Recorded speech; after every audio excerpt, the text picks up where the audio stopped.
Ornella Muti est une star du cinéma italien des années 70 et 80, qui a acquis une grande popularité après la sortie des films The Taming of the Shrew et Madly in Love. Leur duo inimitable avec Adriano Celentano a conquis le cœur de millions de téléspectateurs et est devenu un classique du cinéma mondial.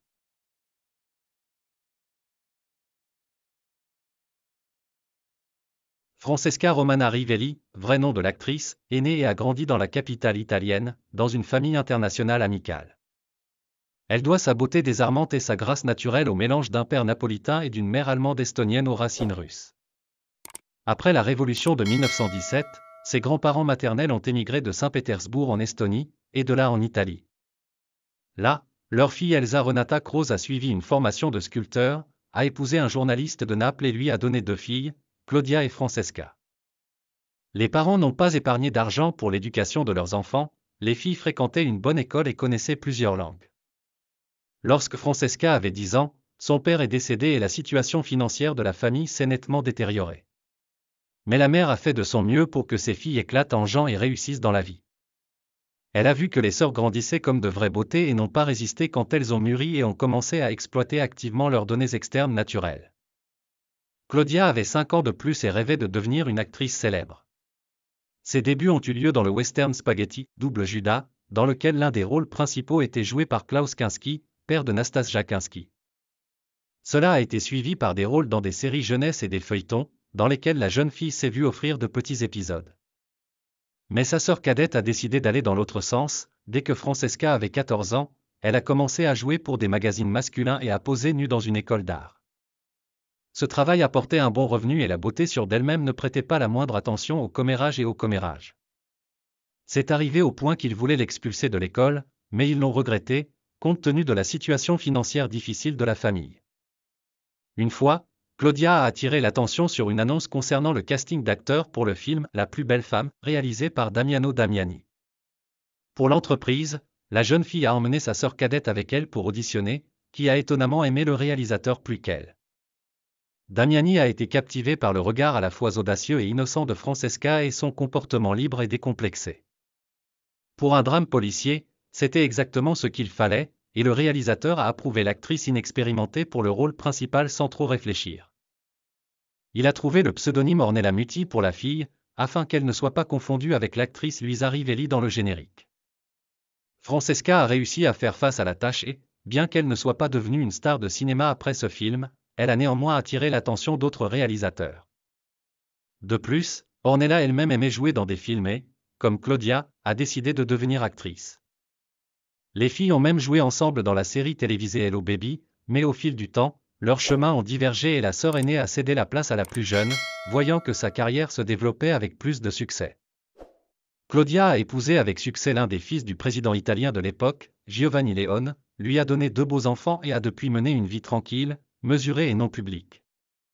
Elle n'est pas du tout offensée que Francesca ait croisé son chemin et est complètement satisfaite de son sort.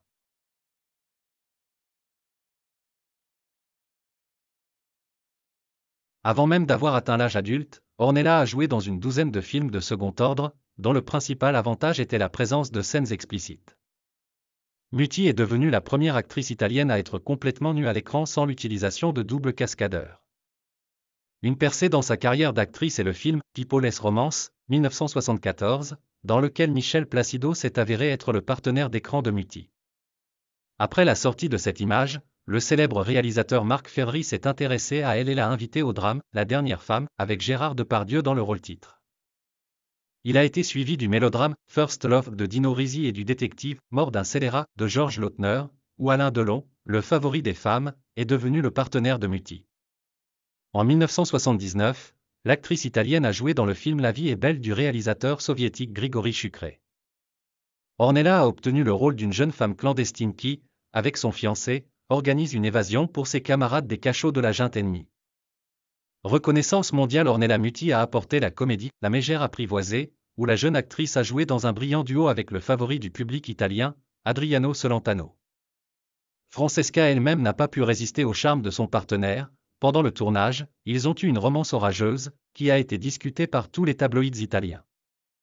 Bien que plusieurs années plus tard, lors d'une de ses visites en Russie, Ornella a déclaré qu'elle n'avait pas eu de liaison avec Celentano, et ce sont toutes des inventions de journalistes vœux pieux.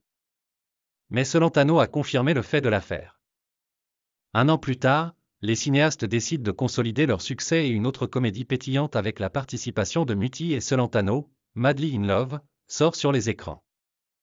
Dans ce document, les acteurs ont changé de rôle. Cette fois, le héros Adriano, un simple chauffeur, a été contraint de rechercher la faveur d'une beauté d'une noble famille royale. En 1983, Ornella joue à nouveau avec Alain Delon, cette fois dans un mélodrame basé sur les œuvres de Marcel Proust, L'amour de Swann. Et en 1991, elle est apparue dans la comédie hollywoodienne Oscar, où le partenaire d'écran de Muti était Sylvester Stallone. Au total, la filmographie de l'actrice compte plus d'une centaine de rôles au cinéma, dont beaucoup sont comiques. Les œuvres récentes sont Roman Adventures, réalisé par Woody Allen, Magic Night, du réalisateur italien Paolo Viarzi et Loving Wine, de Domenico Fortunato, où le réalisateur a également joué le rôle principal.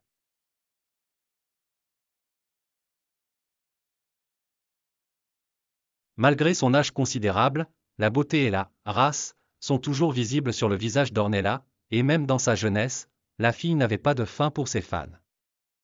Sur le tournage du film La plus belle femme, le partenaire à l'écran Alessio Orano, un bel homme aux yeux bleus, qui s'appelait l'Italien Alain Delon, est tombé amoureux d'elle sans mémoire.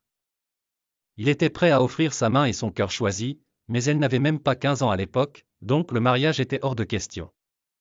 Pendant un moment, leurs chemins ont divergé, mais les acteurs sont restés de bons amis et ont réussi à entretenir une relation chaleureuse. À 18 ans, Ornella a eu une liaison avec un riche Italien, dont elle est tombée enceinte et a donné naissance à une fille, Nike. L'homme, dont le nom Muti garde encore un secret, était marié et n'avait pas l'intention de divorcer. En apprenant que la jeune fille attendait un enfant, il disparut de sa vie et Alessio réapparut à l'horizon. Il a donné la fille nouveau-née d'Ornella comme la sienne et un an plus tard, il a officiellement épousé sa bien-aimée. Leur mariage s'est effondré en 1981 en raison de la liaison de l'actrice avec Adriano Celentano. Comme l'ont rapporté les tabloïds, Muti, qui était amoureux, a demandé le divorce, espérant que Celentano ferait de même. Un homme à femmes expérimenté et idole a longtemps nourri la fille avec des promesses, mais ne s'est jamais séparé de sa femme Claudia Mori. Claudia a pris les enfants et est partie pour l'autre côté du pays, mais a pardonné plus tard à Adriano, disant que les affaires occasionnelles pour un homme sont aussi naturelles que de changer l'huile dans une voiture. Le cœur d'Ornella a de nouveau été brisé et l'ex-mari n'a pas agi très gentiment quand, après le divorce, il a publiquement admis que Nike n'était pas sa fille.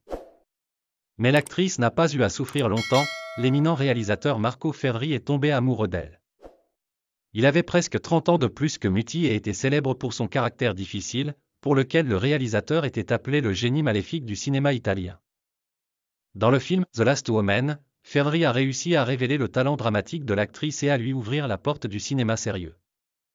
Marco a dirigé Ornella dans plusieurs de ses films, mais au fil du temps, il s'est intéressé à l'allemande Anna Schygulla et a oublié sa muse italienne. En 1988, Federico Facchinetti est apparu dans la vie d'Ornella, qui a entouré la beauté avec attention et soin et était prêt à mettre le monde entier à ses pieds.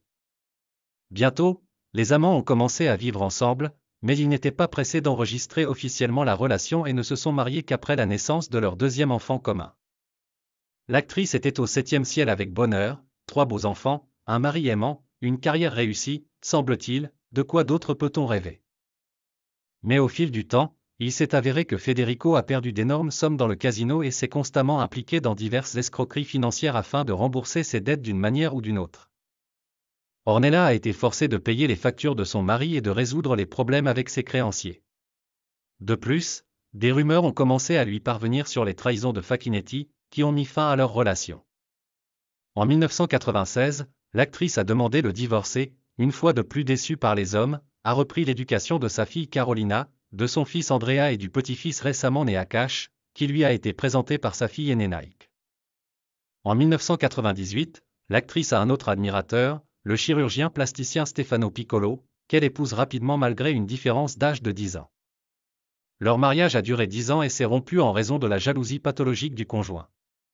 Stefano contrôlait chaque pas d'Ornella et était jaloux d'elle-même pour les enfants, ce qui était particulièrement insupportable. Ayant rompu ces relations douloureuses, Muti n'est pas resté seul longtemps, l'homme d'affaires Fabrice Kererve, également appelé le génie du marketing de réseau, est apparu dans sa vie. Kererve a gagné son premier argent sur Herbalife, Puis de nombreux autres projets similaires sont apparus dans sa vie, notamment la ligne de cosmétiques Skinstarby Ornella Muti, qui est désormais activement promue sur le marché russe. Fabrice aide également Ornella dans son entreprise de bijoux. L'actrice italienne a des boutiques à Rome, Milan, Moscou, Riga et Alma-Ata. Récemment, Muti s'est souvent rendue en Russie et envisage sérieusement d'obtenir la nationalité russe. En 2016, elle et son élu ont acheté un luxueux appartement dans le centre de Moscou, à quelques minutes à pied de la cathédrale du Christ Sauveur. Ornella connaît personnellement le président Poutine. En 2015, elle a même annulé le spectacle afin de participer à une soirée caritative avec le président russe. Certes, à cause de cela, l'actrice a eu des problèmes avec la loi italienne, les employeurs l'ont accusée de fraude et ont exigé de payer une amende.